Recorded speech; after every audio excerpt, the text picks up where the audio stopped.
గాయత్రి వచ్చేసావమ్మా? ఏది నీ ప్రైస్ చూపియి. నేను ఇప్పుడే నీ కోసం స్వీట్ తయారు చేద్దామనేసి కిచెన్‌లోకి వెళ్దామనేసి అనుకున్నాను. ఈ లోపల నువ్వే వచ్చావు. ఏది చూపియి. ఏంటమ్మా అలా ఉన్నావు? ఇవాళ నా ఫ్రెండ్స్ అందరూ కూడా నా డ్రెస్ చూసి నవ్వారమ్మా. నా డ్రెస్ బాలేదంట, పాతగా ఉందంట అందరూ నా డ్రెస్‌ని చూసి నవ్వారు. నువ్వు పాత డ్రెస్ ఏసుకున్నా, కొత్త డ్రెస్ ఏసుకున్నా నవ్వేవాళ్ళు ఎలా అయినా నవ్వుతారు తల్లి. కానీ ఆ నవ్విన వాళ్ళలోనే నువ్వు ఈరోజు ప్రైజ్ తీసుకుంటే క్లాప్స్ కొట్టిన వాళ్ళు ఉంటారు కదా! డ్రెస్ ఏంటి నాన్న, యూజ్ చేసిన కొద్దిగా అది చినిగిపోయిద్ది. కానీ నీకున్న తెలివితేటలు యూజ్ చేసిన కొద్దిగా అవి పెరుగుతాయన్నమాట.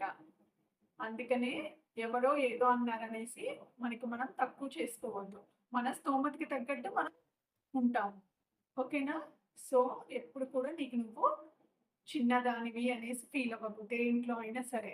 నీకున్న టాలెంట్‌ని నువ్వు గ్రహించి దాంట్లో ముందుకు వెళ్ళడానికి ట్రై చెయి. అర్థమైందా నాన్న?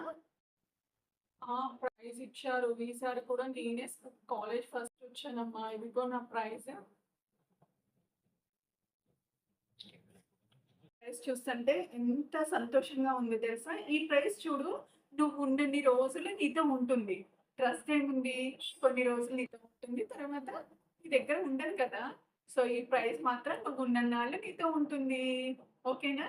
సో, ఎప్పుడు కూడా అలా నీకు నువ్వు తక్కువ చేసుకోమాకు. సరేనా తల్లి? మీ పిల్లలు కూడా ఇంతేనండి. వాళ్ళతో చెప్పండి. తరగని ఆస్తి ఏదైనా ఉంది అంటే అది చదువు మాత్రమే. దాన్ని మనం పెంచుకుంటూ పోతే మనకి ఇంకా పెరుగుతది తప్ప తరగదు. సో, వాళ్ళతో అందరితో చెప్పండి. మంచిగా చదవండి, మంచిగా సెటిల్ అవ్వండి అనేసి చెప్పండి.